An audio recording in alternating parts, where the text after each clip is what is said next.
Izvolite. Sudsko vijeće.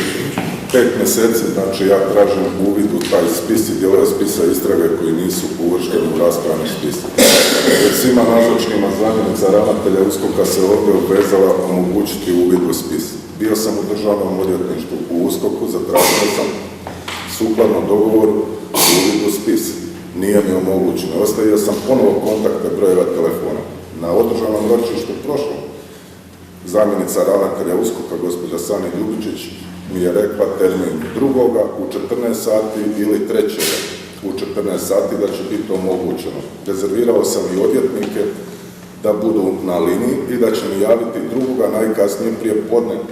Nije omogućeno. Zvao sam i telefonom. Sada mi se ponovo obraća gospođa Sani Ljubičić, uvijek prije rasprave, i zatražio sam pisanim putem, znači da me USKOK obavijeste o terminu kada mogu izvršiti uvid u spis.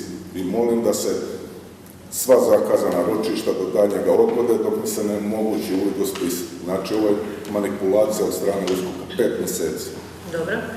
Osnovno optuženi Slaven Čolak ističe da se na ovaj način manipulira njegovim pravom na uvid u spis, te obrazlaže kao u pisanom podnesku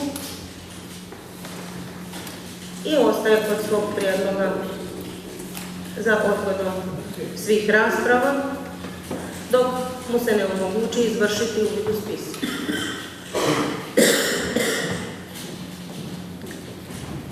Dobro. Kada ste primili ove termine? Sada prije rasprave? Sada prije 5 minuta, taj termin sam primio već 2 puta, znači svaki put, i prošlo je već mjesec dana od onda kada ste vi, kada je pred vama i pred cijelim sudskim vijećem i nazočnima obećano da će mi se omogućiti. A u tom se trebalo omogućiti prije 5 mjeseci kada je stanka bila upravo zbog USKOK-a, odgođeno 5 mjeseci i tražio sam 5.5.2014.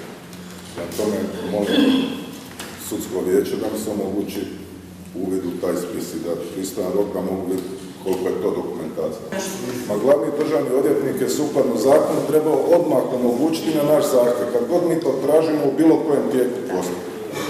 Točno, imate pravo na uvid u sve ono što je propisano zakonom. Jedino je ovo sudsko vijeće i ovaj sud nadležan sankcionirati nezakonitosti državnog odvjetništva i USKOK.